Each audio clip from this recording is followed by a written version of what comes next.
everybody! Welcome to this episode of Stonewalkers, presented by ICF Fireball. I am Thomas, your GM for this Cosmere RPG adventure, and around the table we have... Christian Randall, playing Drynin. I'm Mickey, and I play Reshonai. I'm Ned, and I play Aldevar Walde.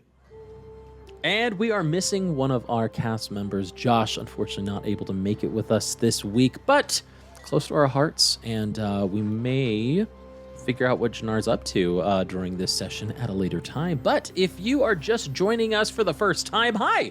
We are ICAST Fireball, an actual play TTRPG podcast where we typically go through 5e D&D published adventures. Our audio-only podcast is published weekly, and we have over 4 years of episodes ready for your listening pleasure. This, however, is our ongoing actual play Cosmere adventure, where we jump into the worlds of Brandon Sanderson and play the official adventure, Stonewalkers, created and published by Brotherwise Games. Now, this does take place in the Stormlight Archive book series, so it should go without saying, spoiler alert, at least up until book 2 in this instance. So, if you haven't read up to Words of Radiance and you don't like spoilers, go read the books, go listen to them. It's only like, 40 hours of listening, maybe a little bit more, and you should be able to catch up. And you come back and you listen to us. This is episode, I believe, 13, Ned. I can't remember which one we're on. That's correct.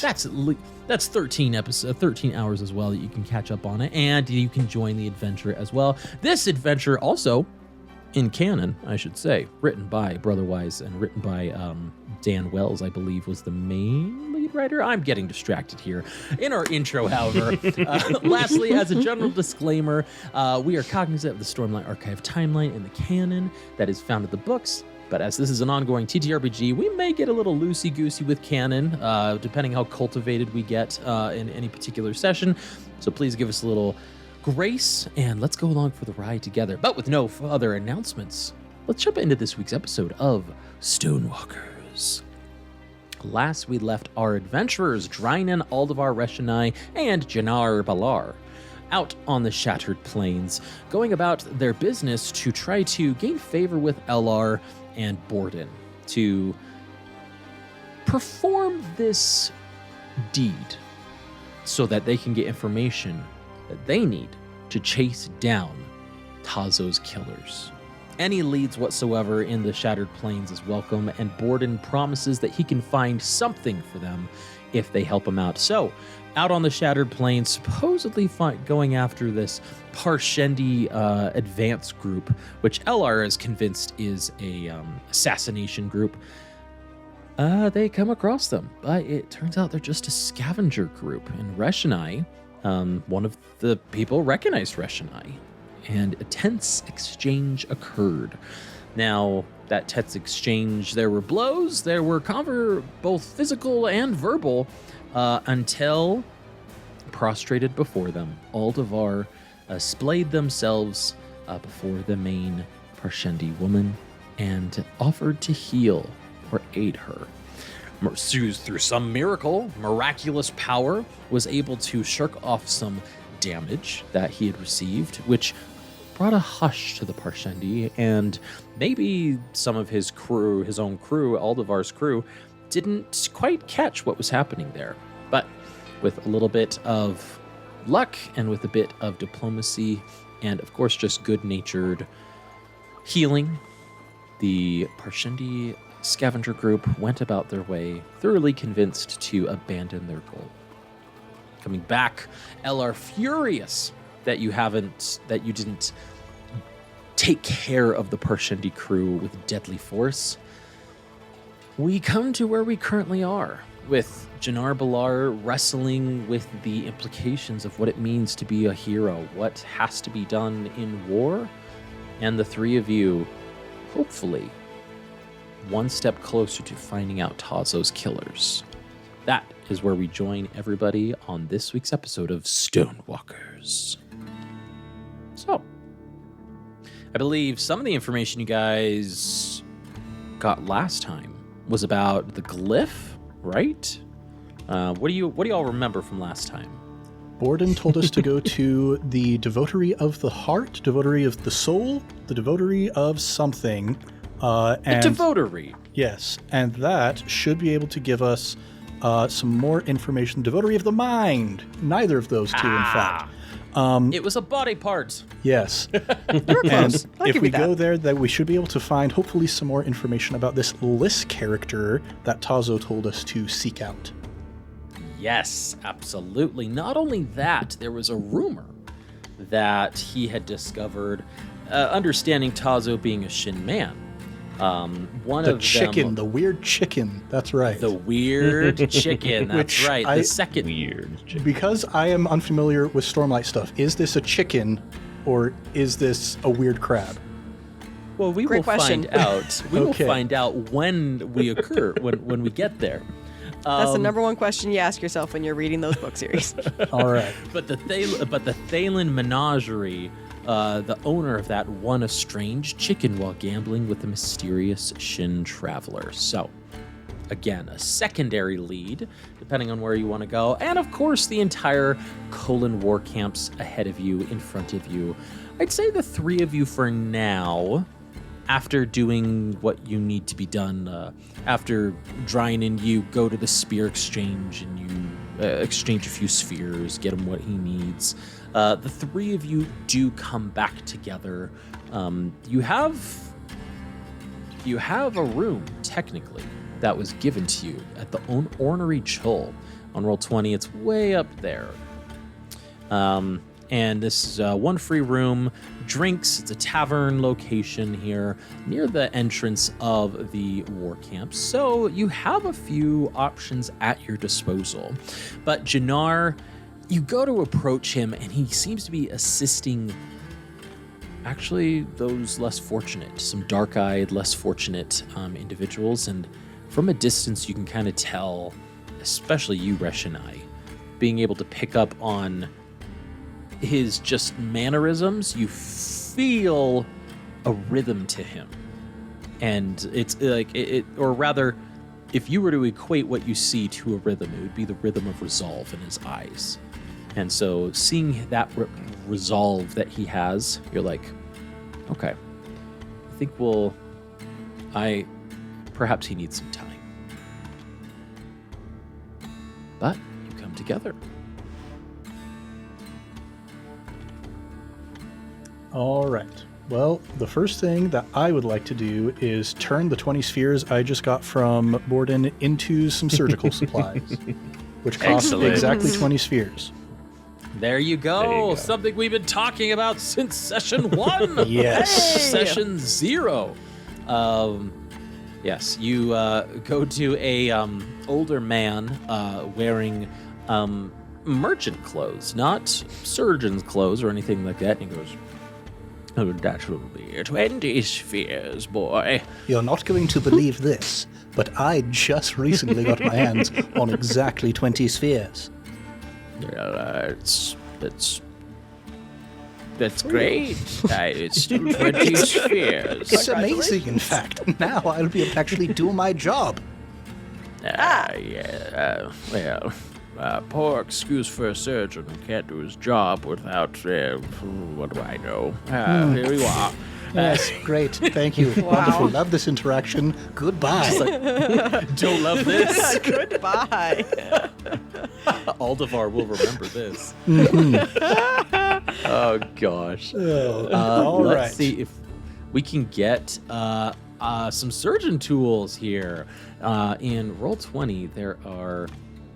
I'm trying to... So, surgical more interactive with supplies. this. Yes, These, surgical supplies. Here we go. Yep. When you purchase surgical supplies, it comes with 10 uses of the supplies, and when you use them, they allow you to make a medicine check with advantage to treat a wounded Nice. character. That will be helpful.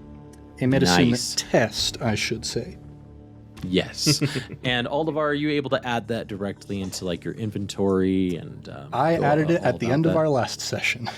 Hey, there you go. Nailed Good it. thing we did it first thing this session then. Yep. Awesome. Well, good. Fantastic. Excellent. Well, let's go ahead and as you come back together, Aldevar showing his prize, his hard-earned spheres that he brought. Reshonai mentally has her hand raised, so we're going to go to her. I do. but it's Mickey, not Reshonai, that has the hand raised. Sorry, the lines are one just of- so blurred, Mickey, And between they're the so, two it's of you. like, where do I end and where does I she hear begin? you We're humming so these alike. rhythms, you know? Yes.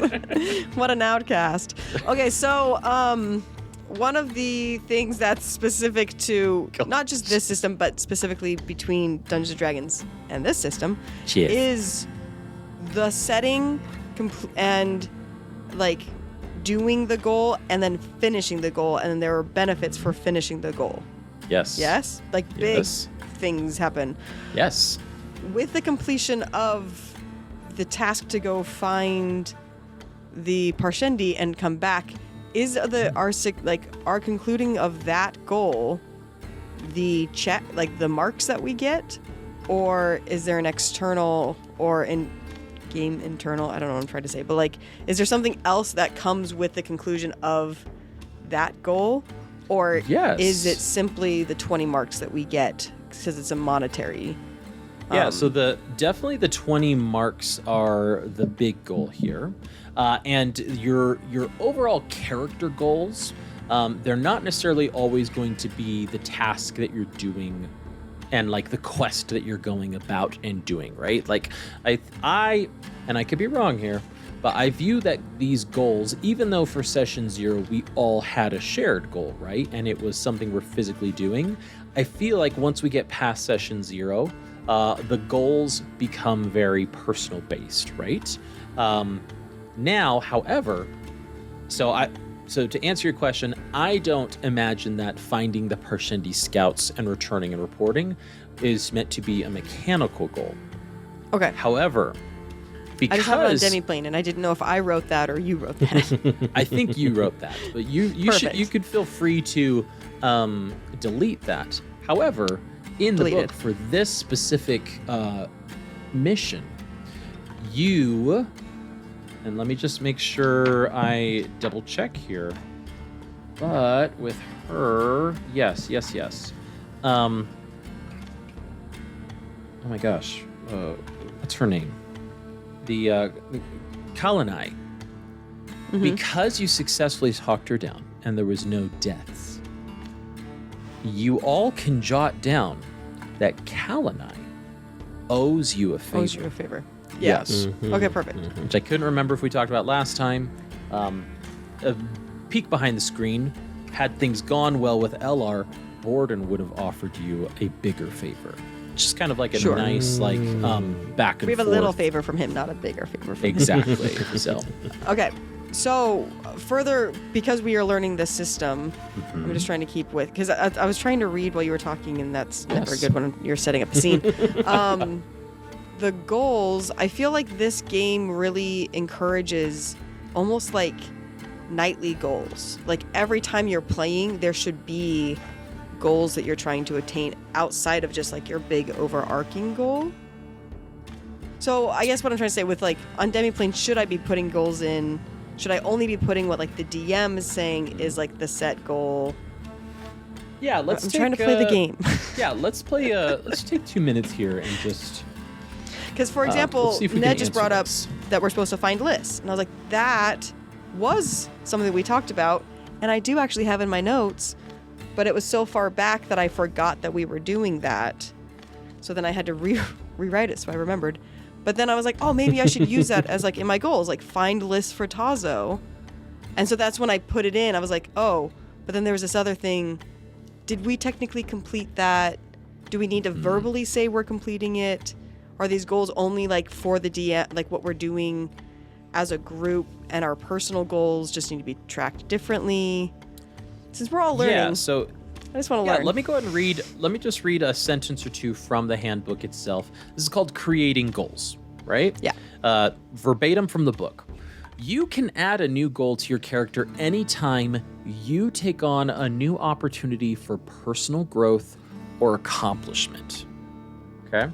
The GM might suggest a new goal for you. You might decide on a new goal for yourself, or a talent or other effect might grant you a new goal. When this happens, work with your DM to craft the goal and consider a few following questions below. For instance, how does your character understand this goal? What do I, the player, want to see my character do, learn, or experience by undertaking this goal? And finally, what are a few concrete ways this goal can be advanced? So when it talks about the mechanical goals in this system, it is more of character driven rather than, hey, I need your help as an NPC to go fetch my chickens, right? Or to like save my child. Now, saving somebody's child could feed into, hey, that feeds into my goal of being worthy of a sprint, right? So that can help you with a personalized growth goal, but saving the child isn't the mechanical 3 steps towards the goal and finished. Got it. Does that make a little bit more sense, Mickey? It does, mostly because I was misunderstanding the point, not the point of goals, but the point of the goal being like that physical, the NPC gave us a fetch quest and therefore we're out and going. Yes. Yeah. Fetch quests not always equaling to goals, which I realize is a bit confusing with how our session 0 went and how our first goal was a fetch quest. So right. That makes sense. Imagine that. Okay, perfect. Great. Just clarifying some rules that I didn't understand how they were, especially because there was like progression, but I thought that it needed to be more happening more often than that. And how do we conclude a goal? It's because I misunderstood the goals. Yes, and goals. Even when I read that section myself. And I will pretty much the GM is the one who will say, so-and-so, I'd say you get 1 check towards your goal or 2 checks towards your goal. So listeners, viewers, thank you. The more you know for this mini Crush Squad. We're just learning. Yeah. Appreciate it. We need that in a soundbite so we can just press a button. So the soundboard. And that's how the cookie crumbles. All right. We're all together, and we have, oh my gosh, Aldevar, you're showing all of the intricacies of your surgeon supplies here. Yeah, and everybody is just so excited. They're just as excited as I am to be seeing all of these wonderful surgical supplies that I now have. Right? Yes. It's like gauze and stuff? Oh, there's actually a pretty sweet picture of, you know what, this is a visual production. I can actually pull the picture. We are a visual production. In We are. my actual physical book here. So that comes with its own fancy unfolding case and a whole everything. box. Wow, that You're is very official. fancy. Yeah. Yes. Hence why I Yes. am geeking out so much about this thing. Exactly. Yeah. It's quite a bit of stuff. Yes, absolutely. So with the geeky out of Aldevar finally dying down, you are able to really set your path forward and forge it of where you're going to go next. You want to bed down for the night. You have not recovered from your recent battle, all the focus. So it's just, it's up to you. Like, sleeping is do you nice. Feel good I enough like to move sleeping. forward? Or do you feel Bed down. refreshed enough or like confident that you're like, I don't think anything's going to happen in the devotery of the mind or things like that. So up to you. Goodness, my excitement over these surgical supplies have just tuckered me right out. I could really use a nice nap. Maybe even a nice night's sleep. All right.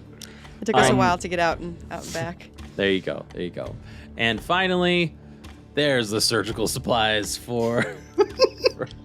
they're in roll 20 now. There we go. You get to see them again. Look at how cool that is. Wow. All right. Wow. Yeah, my excitement is rekindled. I look at my box a second time and just goodness, now I'm so exhausted. I really need to get some sleep.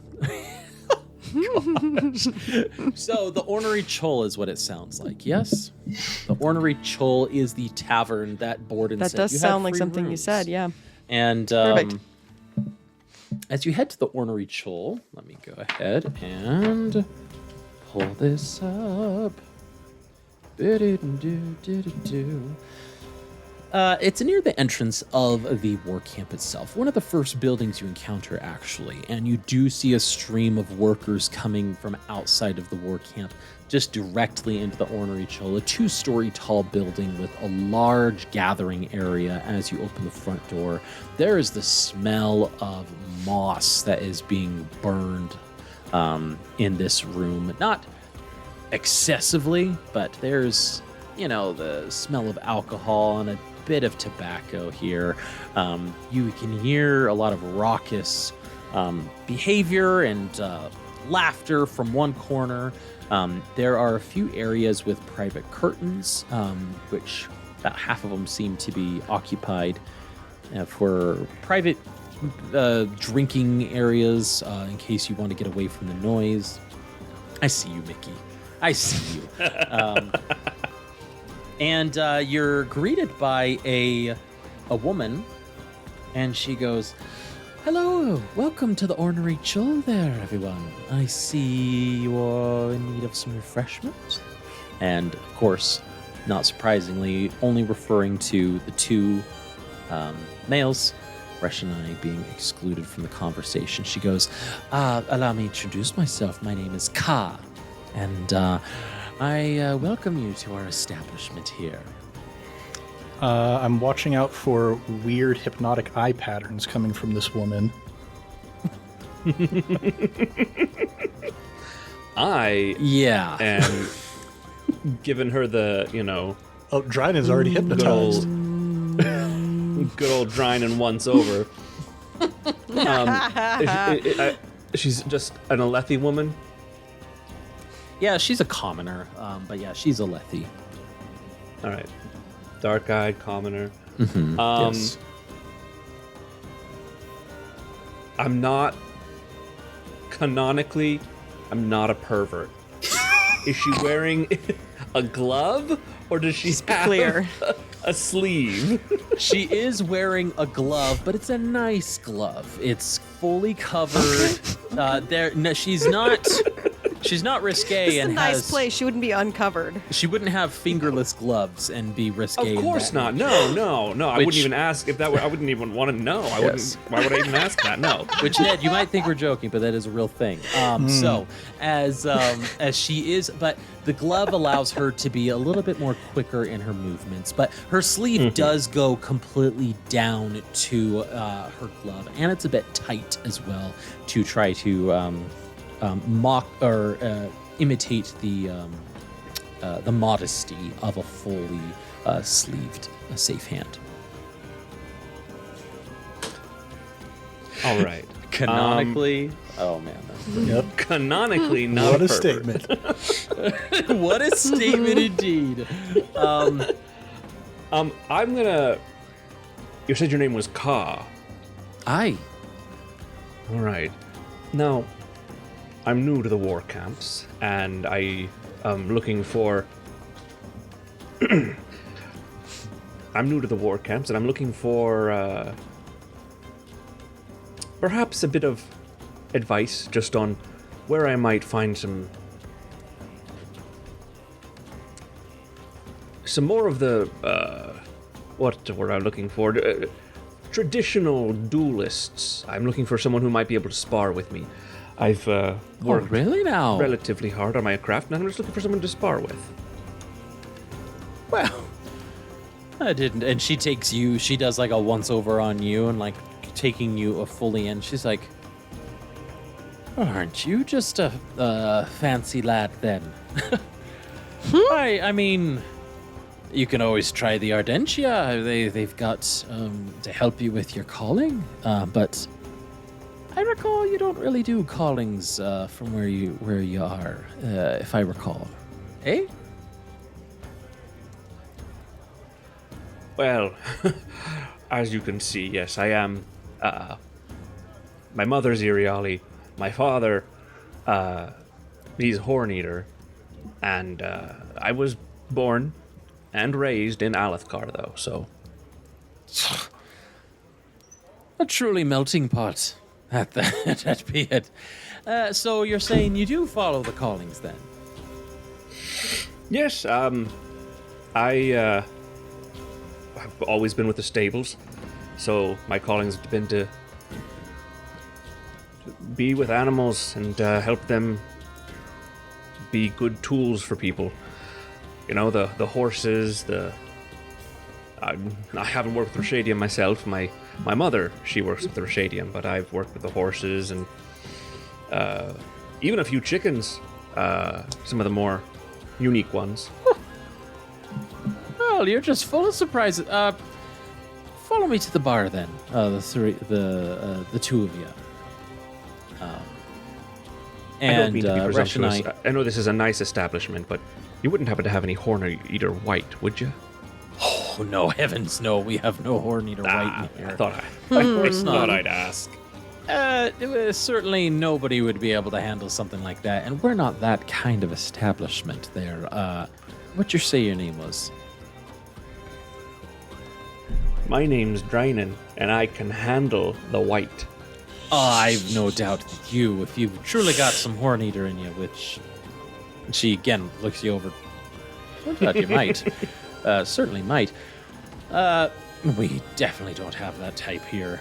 You'd have to go over into Aldevar's war camp if you're looking for something of that severity. Now, again, apologies, we're fairly new to the camps. How is travel between the war camps?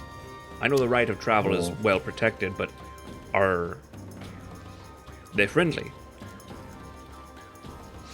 Oh, no, you cut up for a second there, Christian, but to answer your question about the travel between war camps. Oh, traveling between the war camps, there's going to be, you've got the King's Guards all about in between the camps, sometimes even in the camps, of course.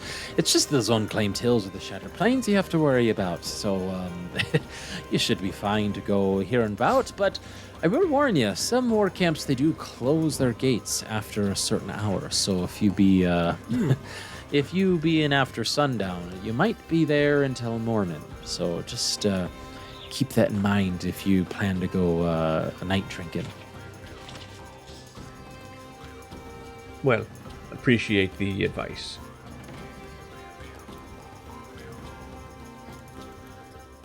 But I was hoping to give you a little bit of a drink on the house for the tale you were telling. And she says, we don't have much. I mean, certainly I imagine you wouldn't want an orange unless you're looking to stay, unless you're teetotal or you're looking to stay sober throughout the evening. But, all right. Well, let's see. Something yellow for the boy, and I'll take a violet if you've got it. We do have a violet. It's a bit rare here in the Conan camps. Not many soldiers be drinking it with the codes and all to be of a sound mind. But and she again, third time looking you over. She goes, "You don't seem to be a soldier now, do you?" They might call me a soldier of fortune. And she slaps down a drink filled with violet, dark liquid. And Aldevar, you have a nice yellow wine.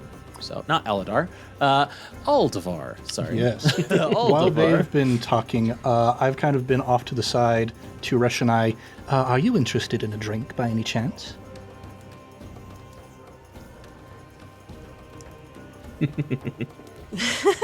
Listen.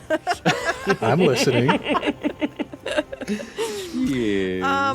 I think that I love that we're playing in this system. I love this world a lot. So much. I do, for my friends out there that also love the system and love the books, I feel a little caught in between canon of the way that Reshonai should be treated and actually being a player in the game. Fair. Are you asking me not to be polite to you? Is that where we're going? No, it is a matter of trying to figure out a way to essentially play a freed, enslaved person around enslaved people Right. in a war camp that is not nice to a certain demographic of people. Because I realized as we were talking this week that, like, what I had not considered about going to the war camp was that she is, after we talked to the Parshendi, the fact that we were sent out after the Parshendi, if like soldiers knew there was a Parshendi in their camp, she would probably be immediately arrested and probably executed. Which puts me in a weird position for like, should she just go hang out with the Parshmen for a while? I'm kind of hanging out with these two. I think that being with the humans allows her a level of clout that she's allowed to be there. And that's how I'm But kind of playing it, yeah. Yeah, but she really is not supposed to be able to interact, especially in a public place, because I think that she would be arrested and executed almost immediately. Well, let's go with this then, because you're right. There is a bit of a balance and there's a delicacy that happens. But this is first. Right. I don't think that I want my character to be silent, obviously, and I think the singer would be is a fun class that I'm really excited to play and learn and to be in. But I'm realizing if we're playing in canon in this world, there is like a level of, if you're going to play this game yourself, there's a level of like, how true to the canon do we need to be? Yeah. And still have a fun time because we're playing our own game. Yep. But also the hardship of that is kind of part of the playing of the game. Yeah, there's got to be some flexibility here so that you can actually participate as a player, right? And you can actually feel that you can take action as a character without being immediately shut down or immediately thrown in jail. Right. Like Link in the, Gerudo Valley whenever he gets spotted by a guard. So yeah, I think moving forward, Mickey, let's keep that in mind, and let's try some let's try. I'll try to be and work towards being more aware of that, right? And there won't be immediate repercussions or punishment, obviously, as a result of you as a player and character interacting with the world or the situation. And I'd say that could probably even go as far as like speaking up and addressing Alethi or as other people, even soldiers. Now they might react. I might be like, oh, it's odd, but maybe it's more of like it's a one-time thing. Oh, it's a one-time thing. You know, like, and because you're not doing it with Borden 50 times in a row. You know. But yeah, let's give you that freedom to be able to keep going about that moving forward here. Yeah. So. And I think eventually it would be nice to be. I mean, her eventual goal is to talk to Dalinar. Yeah. Which at some point she'd have to get to that point. So I just saying, as we're in camp, I may be a little more reserved, and it's not because I, as a player, I just would like to respect canon as much as we can within the playing of our own personal game, because we're just having a good time. Great. So she starts humming. She attunes the rhythm of anxiety and is humming this like really fast-paced tone in her voice. And as you look at her, she is like, her head is down. She's kind of almost, it feels like she's kind of gone back to that dull form, and much of the way that you've interacted with Parshman Aldevar's whole life of, she's trying to pretend like no one can see her, because everybody else is also pretending like they can't see her. And she just she gives a little shake of her head, but does like kind of step closer to you and is kind of using you as a Alethi shield against other people. Yeah. Yes. So very Alethi I am. Although he's I was going to say he's Asia. Sorry. Pardon. Yes. Azish, shield in Iriali, Alethkar. Horn Eater, and this is the start of a joke, right? My Alethi man is not here, so I need somebody else to be. Anyway. They walk into the Ornery Troll. Yeah, especially because Janar is not here. She does kind of gravitate a little bit closer to Aldevar, and is taking comfort in that. Somebody else knows her secret, but she shouldn't. She feels like she shouldn't be here. And Aldevar, as you drink of this yellow wine, it's very common. This is not a intoxicating wine at all. There's very minimal alcohol in this wine. It's really barely enough to help you even feel an influence, and you know remedies to immediately burn it off if you so desire. But it is a sweet, lovely taste to this yellow wine. A bold and deep flavor without guilt, you might say, according to the book. There you go. There you are. Hey. And, What does it say for Violet? For Violet, it says, potent liquor with an aroma of spiced sandalwood, considered the most flavorful of the wines. It's a very full-bodied experience there, Drynin. Very good. For the full body. You know you can knock a few of these back without any issue. For you're like, all right, like you're loosening up a bit. But yeah, Ka, she kind of just keeps gabbing your ear off when there aren't any new customers that come in. She there are a few soldiers that come in, and she says, "Oh, well, if you excuse me for a minute, I wish to go greet our patrons here. I'll be back in a jiff." And she goes and says, "Hello there, soldiers, please." And she sort of like gestures them to a local table nearby and gets their orders. And you overhear like, "Will it be yellow then?" And one of them's like, "Orange for me, I'm on duty." And like, maybe a yellow for you next time then. And so yeah, there seems to be a bit of not teetotalness, but there seems to be a little bit of a somberness here, which is a bit unusual in a drinking establishment. A bit odd, but yeah, you have no qualms with. Go ahead. Could I try to just ingratiate? Is she like hostess / bartender, or is there a bartender? She is both. Yeah, she's going to be both here. Okay. So there's nobody else behind the bar. So she's busy. Yeah, I know a thing or two about liquor. If you need me to handle the bottles for you, I can step behind the bar and help you out. Throws her hand towards you. Don't need to be troubling with yourself with all of that. This is for your chance to relax. I relaxed all day. You seemed that you've got quite a workout earlier with all the dueling that you've been doing. No, we were out on assignment, helping out.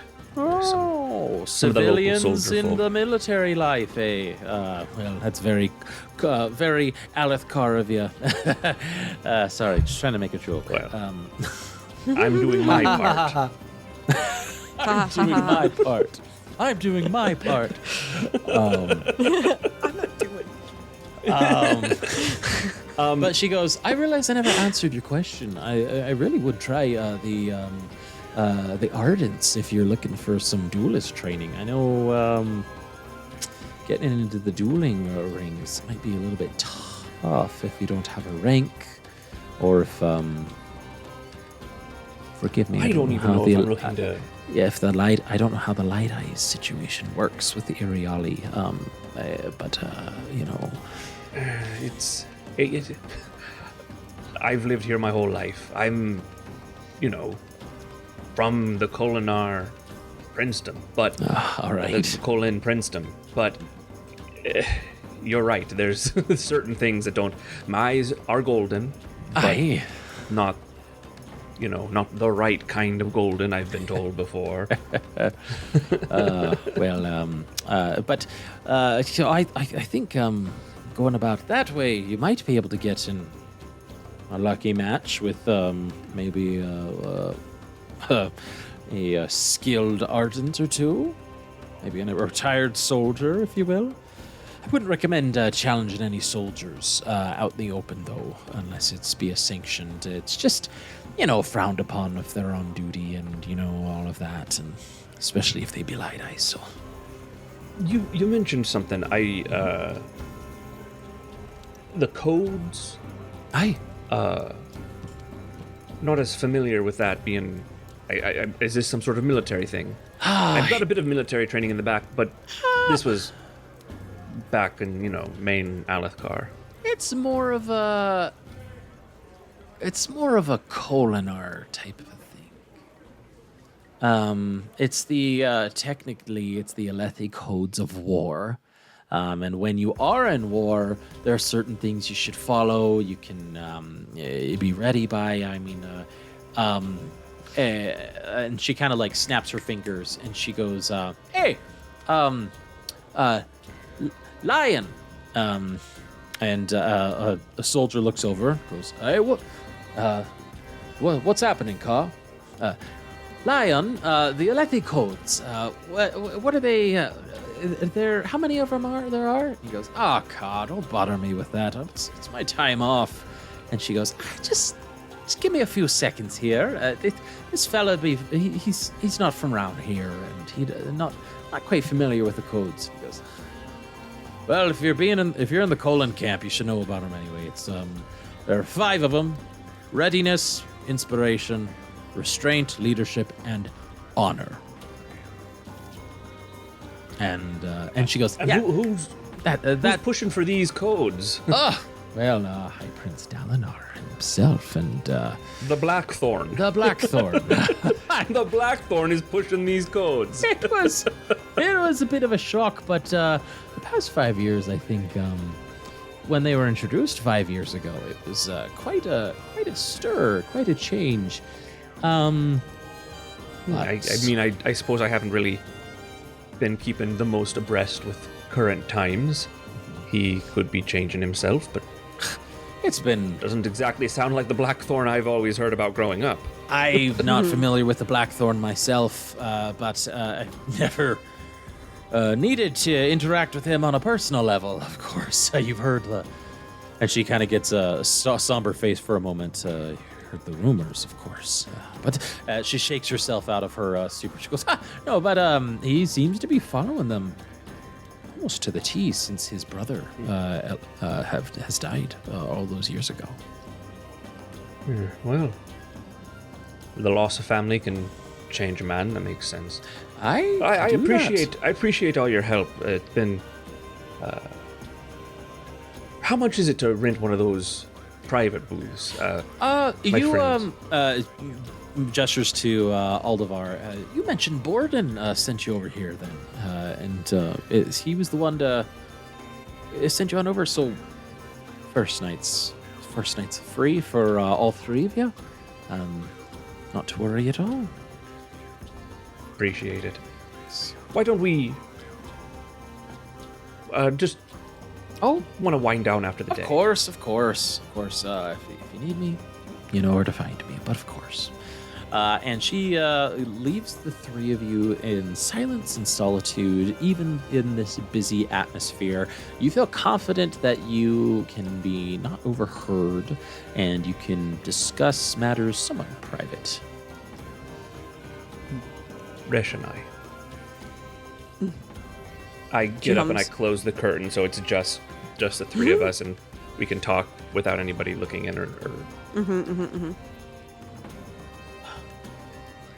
That friend of yours, he seemed to struggle with today. Is he? Do you know what that was about? I guess. Friend Janar? Janar Balar, the one and only. Yes. Struggle? He stormed off. Not like a high storm, but almost like the weeping. Just drizzled off in his own little state of mind. Do you know what that was about? Resh and I will attune curiosity because humans present emotions so much differently than singers do. Because singers will hum to their emotions, so you always know what everybody's feeling. And so she kind of hums to curiosity and hadn't realized that he was acting in a weird way. And so hearing them say that, no, Janar upset? I mean, I what are you, Aldevar? You're a surgeon. You know things about people's health. I would say He seemed off. he seems confused in any case. We are going through, it seems, confusing times.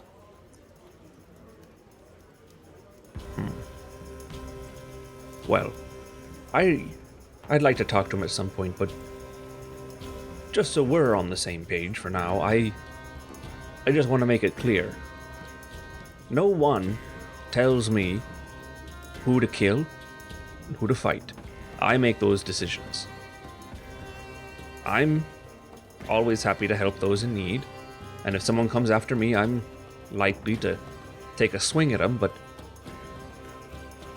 I'm not fighting anyone else's war for them. And that's my personal reason as to why I didn't feel any qualms about letting those friends of yours go their own way, Reshonai. Reshonai will attune kind of a poppier rhythm. She'll attune appreciation, hearing the idea that you don't fight anyone else's wars. She goes, there is no need to fight. They look, we look, find them, that done what ask of us. I am curious, more on just a personal level here. Your people,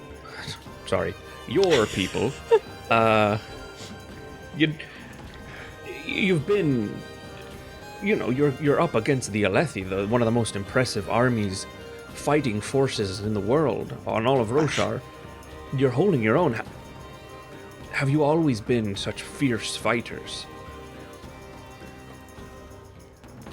We're from Roshar.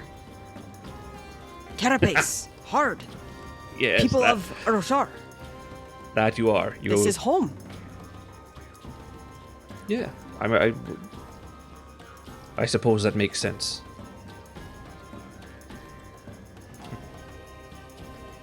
You fighter, you strong. You what Yes. word? Cultivated. What Alethi word? Cultivated. Canon. You fight? Strong? Yes, Warrior. but I am one man. I'm just impressed that your people seem to come from nowhere and have such impressive fighting in you that you must have fought each other, or you must have fought people before we came to have been so well trained in your ability to fight. Humans don't fight for anything. Listeners fight for honor. People, tradition. Humans fight for slimy heart. For rock. For self. Listeners fight together. We have honor.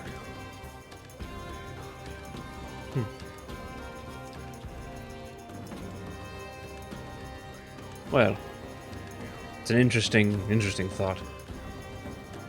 I'm mostly just curious.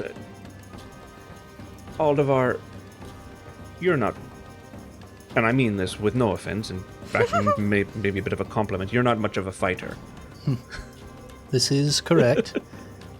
If You sort of are on the other end of the business. exactly.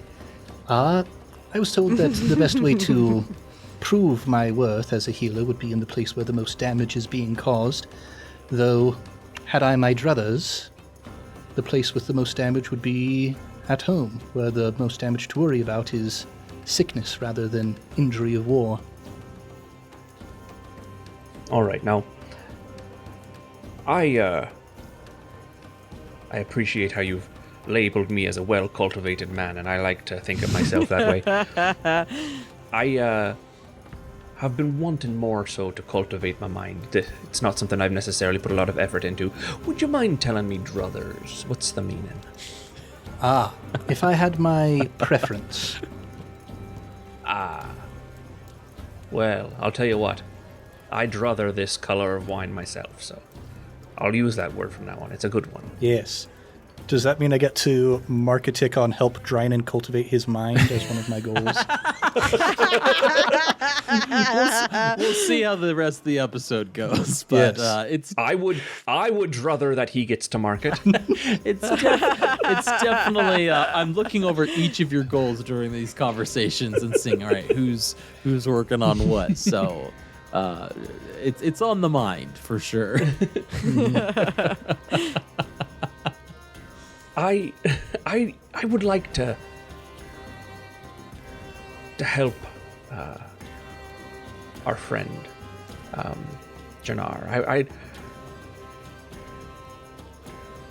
You are correct, I think, Aldevar, that we are in confusing times, and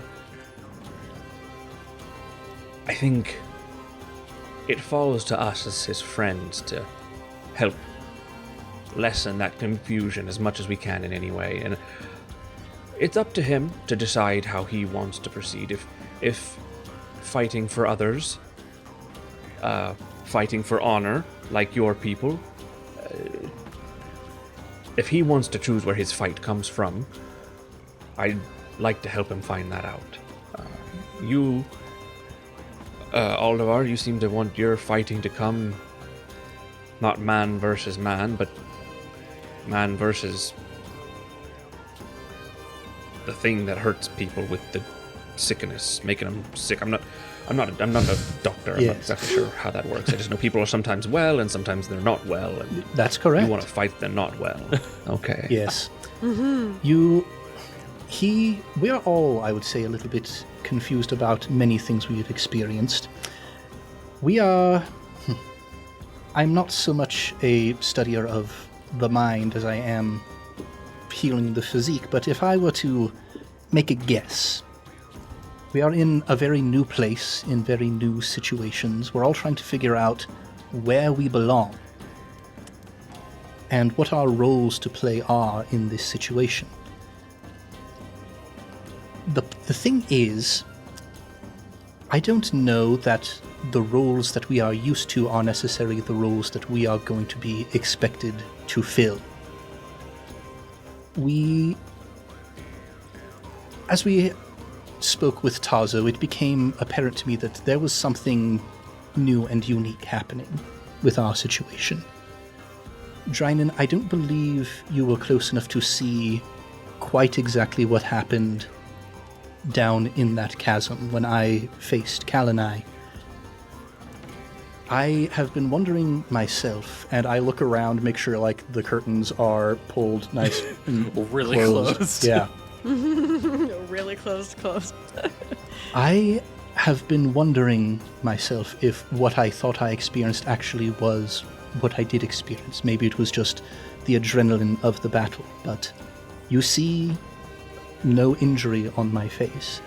But I took a great deal of damage from that slap. You're a tough nut, that's for sure. A rock, tough as a rock, but you are. There was blood. There were open wounds on my face. I could feel my tooth was loose inside of my mouth. I could move it with my tongue. And somehow, you see before you no blemish. You are handsome. Thank you. You are handsome as well. The thing is, Cultivated. I was broken, my flesh torn, and suddenly it was not.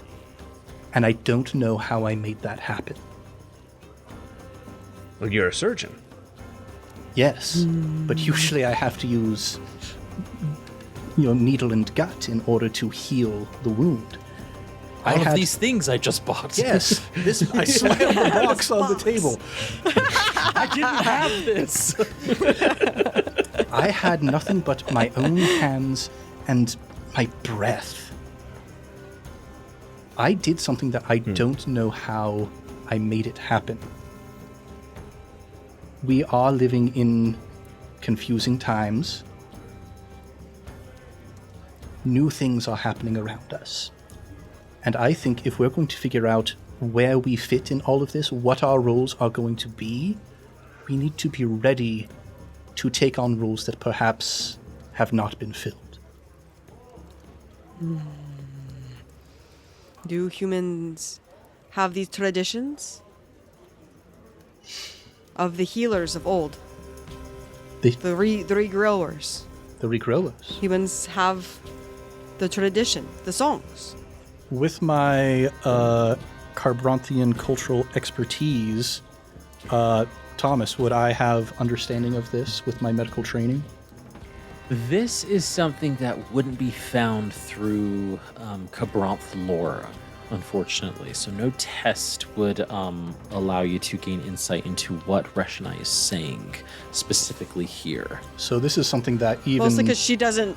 even with like my She just doesn't know what understanding- yeah. She just doesn't know what the human equivalent is, even to be able to explain who she's talking about. Yeah. And so this She is just doesn't know if the humans know it. yeah, and what Reshonai is talking about is something that even I, a trained surgeon, would not have knowledge about. Yeah, it doesn't really sound familiar to you. You're like, you're trying to like, you can't really think of an equivalent of what Reshonai is saying. I mean, obviously, Regrow. maybe like regrow. We have- like you We can't have make traditions it, about this. but There, a Lethi word, farmer. Regrow. Farm. Maybe Free- farmer. Yeah, you know, The reglower, they grow your Rock stitch buds. together. The buds regrow. The rock bud. Yes. You have the songs. most of the songs I know aren't polite, but Most of the songs I know don't have words. a song without Reshonai words. just shakes her head at these humans and without their songs. yes.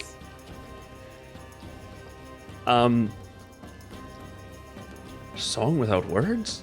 Yes, it's an orchestra. Wow. You know, I have a lot of things to learn still. I'm There's a glad lot of I've met you. cultivation Yes. that needs to happen.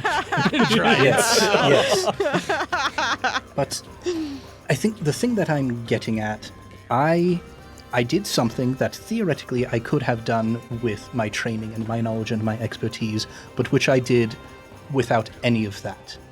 I did it more instinctually than intellectually, I think. And How? how? How? Tell me how instinct works. That's what I'm getting at, is the thing. And I mean, for the longest time, Parshmen were Parshmen, and now all of a sudden, we have people Reshonai like you who have deeper understanding, deeper knowledge. You are filling a role that, in the entirety of my lifetime, has not been seen before among your people. Just because you know see does not mean exist. We have been here. Just because humans do not see does not mean they don't exist. That's another thing that I've been wanting to talk about. Have any of you heard of a cultivation spren? This is a Lethi word? This is Aesir. a Cabranth word. word? I don't know necessarily what the origin would be. It's a spren word, I suppose. Have any of you ever spoken to a spren before?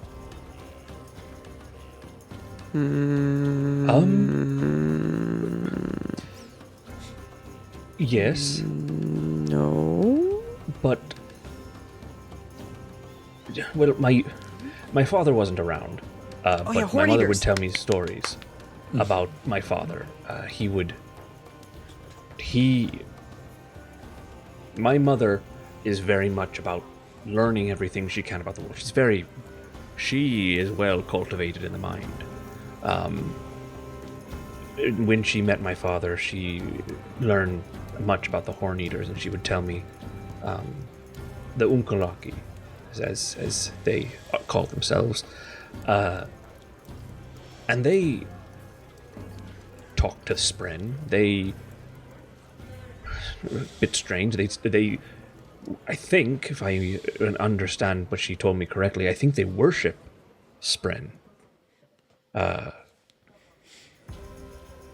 And they would leave out tokens and things for the Spren. But and when I was young, and even now, sometimes if times get too hard, or sometimes if I'm in a lot of pain and I see those hands reaching up from the ground, I may tell them to go away, or things like that. But do you mean like talk back and forth? Yes. And the wheels are kind of like turning in Aldevar's head, like, just because we cannot see it does not mean it is not there, does not mean it has not always been there.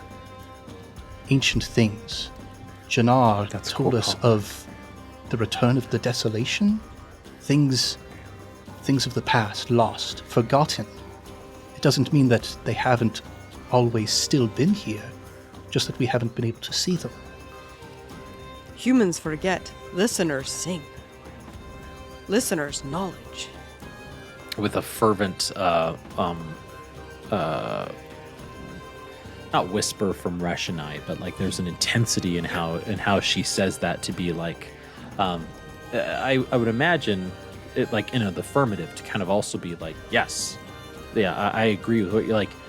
You're on the right track. Like, yeah, it's kind of like in the movement of that conversation, right?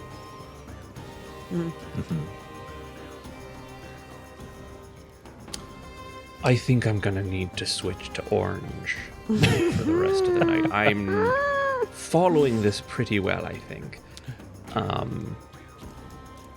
As the discussion about roles and Aldevar, you really driving home the idea of like, there might be things that will be, if I'm understanding right now, just kind of like, we might have to fill some of these roles in that might come across us, that might be thrust into our path without us realizing that they ever existed, or they might be new, or we might have forgotten. Things talked about not only throughout history, but also in some of the quote-unquote fiction that you've read, right? Of being put into these roles to continue moving forward. And as the drinks continue to flow, the conversation continues to flow, the night passes on without issue and without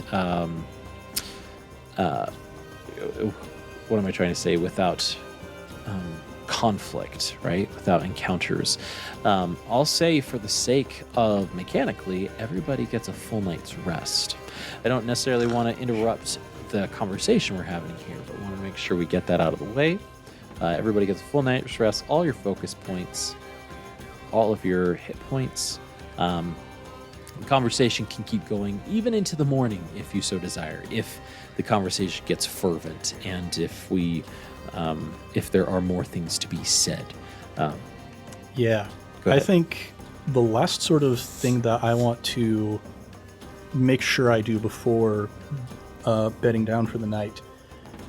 Drynin, are you planning on going to the Ardentia, as Carr suggested? I was planning on it, yeah. I've been working on my stances.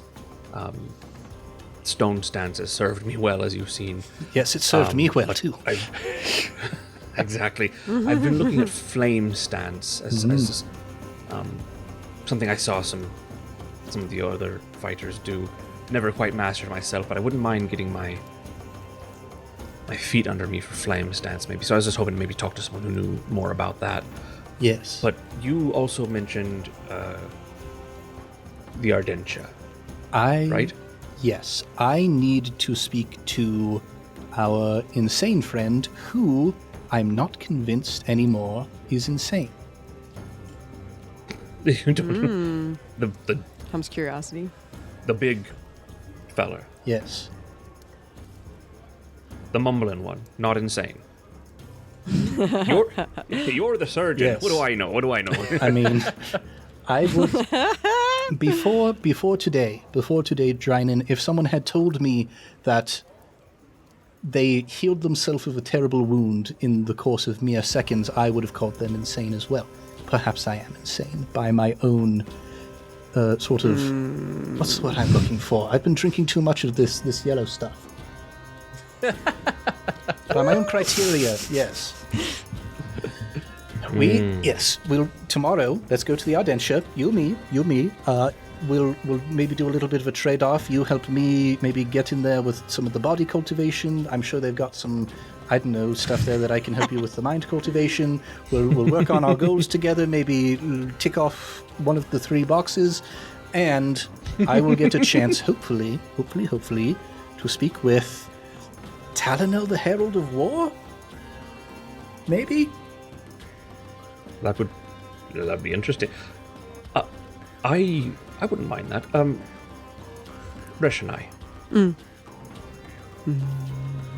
I've been this whole time. I've been keeping. I kept the curtain shut, but I've been poking my head out every now and then, looking.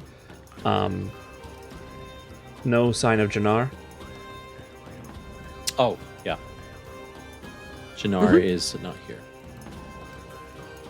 I'm a little worried about Janar. Would you mind? Boy, sometimes I hear the words coming out of my mouth before I say them, and I just think there's got to be a better way to say that. Do you people sleep? I mean, I'm sure you do, but do you sleep the normal amount? If you stay up and watch for him, is it going to make you sleepy, tired, unawake? Am I saying dumb stuff right now? Are you asked if I sleep? I mean, kind of. If you sleep, Does not every breathe thing sleep? Does not every chasm fiend sleep? Oh, I hope they do. Does not every axe hound sleep?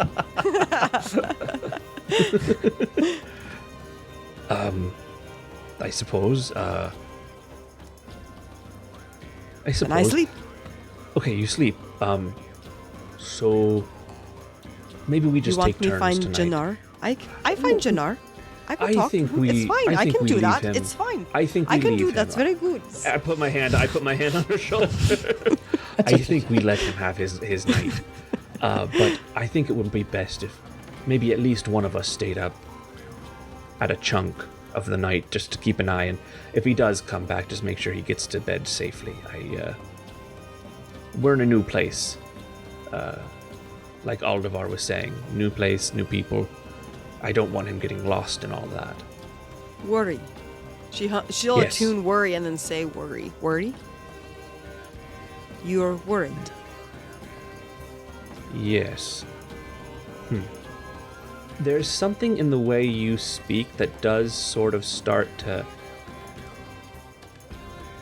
There is somewhat of a familiarity with Drynin. Drynin, for some reason, he hears something in the way you speak. Yes, worry, and he says worry, and it perfectly matches up with the rhythm that you're hearing in your head.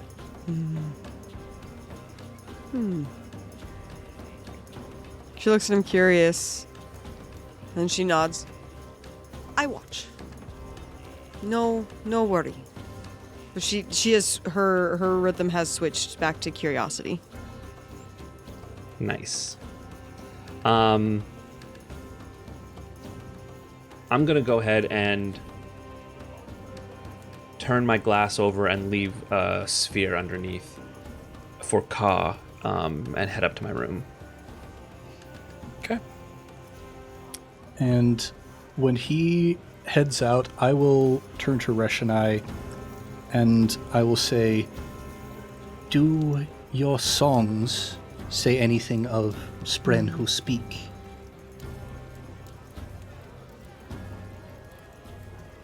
That's an excellent question. Would you like to test for it? For now, while I frantically Google, Reshonai will think, and struggling to find how to phrase it in Alethi, as she often is. Jack Slim, keeper of songs. I know none song, or all song, or not all song, not all song. But some. Perhaps we will have an opportunity to speak with this Keeper of Song.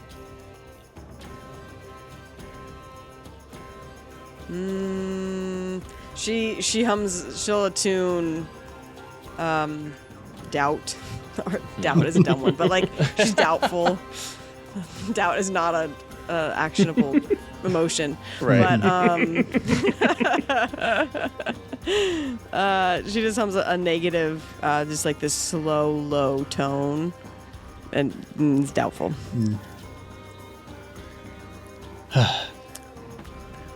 I might be going crazy, but I might not be going crazy. We're going to find out which one it is. As you do you all turn in for the night? Oh, sorry. Go ahead. No, yeah.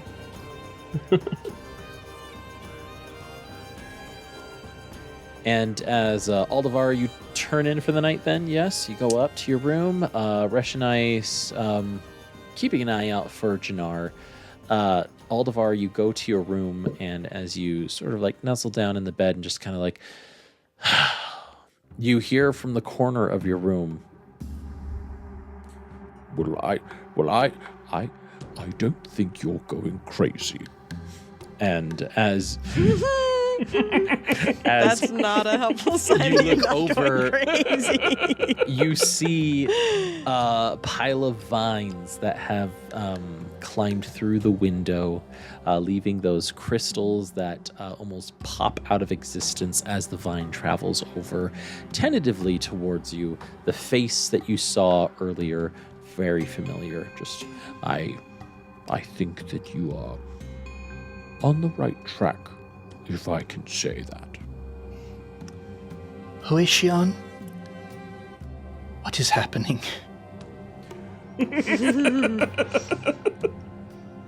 It's as you said. There are roles that we must take up. Roles that, although forgotten, have never truly been gone.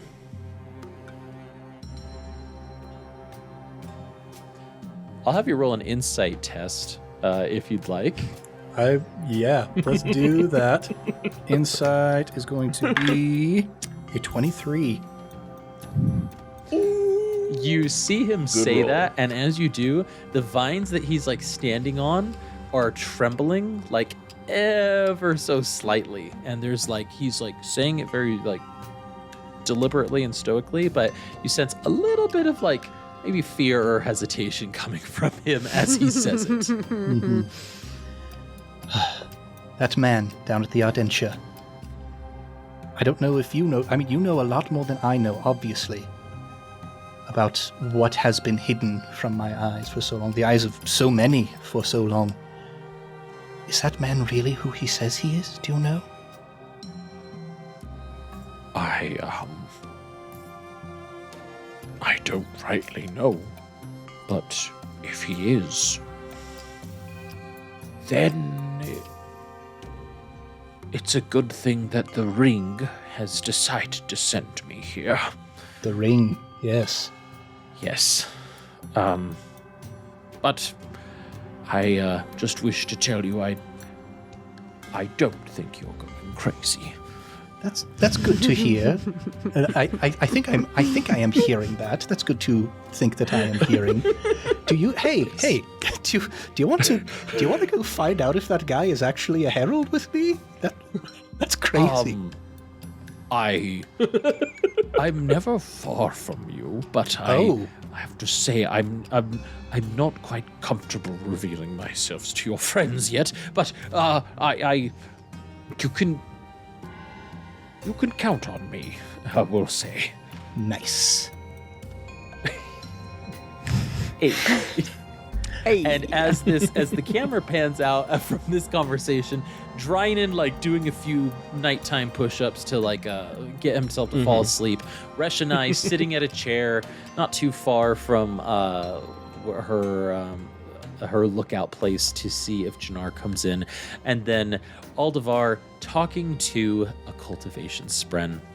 The camera pans out as we end this week's episode of Stonewalkers. Woo, a lot of conversation this week. Talking Heads A one. lot of introspection. That's not at all like a Sanderson book to, introspect and I'll think take your about word for roles. it. Oh, well, everyone, that's it for us this week. I want to thank my players for joining me, but listeners, thank you for joining us and following along on this fun adventure as we're continuing to learn the rules and continuing to delve into our own version of the Cosmere RPG here in Stonewalkers. If you haven't already, and if you like what we're doing, we'd love it if you could like, subscribe, comment down below, share with your friends, fellow wacky adventurers, post on your social medias, anything to do to get it out there. I selfishly would like the word to get out and keep popular because I would love more TTRPGs like this. So the more that it gets out and the more we can do, kind of one of the reasons why we're doing the actual play, is to make sure that like the buzz is happening and that more content is pumping out, even if it leads into Plot Weaver, whatever that is. Yes. Go like, subscribe. You can also leave your 5-star review on the podcatcher of your choice if you're listening to us here or our audio podcast, or shoot us an email at guestfireball2020@gmail.com. We also have a Patreon. If you want to take a look at that, patreon.com/icastfireball20. We've got a bunch of bonus content on there. Like I said, 4 years worth of stuff, right? We've got a bonus podcast on there. We've got funny bloopers. I think we have a burp reel that Mickey's put on there, where all the burps that we've had over the years does exist. Listen, we had a big growth. We had a curve of learning when we first started. And our most expensive tier is $5 a month. And then we've got a $1 and a $3 tier. So if you throw it our way, it would help us keep producing this content. But as always, we've got our sister podcast, Improv Tabletop. I don't know if we talked about it last time. If we did, I think it deserves an extra shout out. They've got their own patron exclusive campaign going on right now. Yes. Right, Ned? Do you want to say what it is? Yeah, I think based on the timeline, I think by this point we are simultaneously releasing Help We Beat Strahd in our D&D campaign, and now he's back for Revenge in Real Life, which Christian is a player in, playing as himself, going on a wild, wacky adventure all throughout southwestern Montana to try and save me from getting killed by a vampire. Christian, Perfect. so cultivated IRL. Yes. I will say the art Ned shared today with us for that particular campaign made me so happy. If you want to go see that art, go support them on their Patreon and join their tier to see that fun campaign going and releasing. Lastly, don't forget to like, subscribe, and share with your friends and fellow wacky adventurers. But until next time, I'm Thomas, your GM, and around the table we have Christian Randall. Oh, it is me. It's always me. Christian Randall as Drynin. I'm Mickey, and I play Reshonai. I'm Ned. I play Aldevar Walde. Let's brave the storms, speak the ancient oaths, and we'll see you all next time.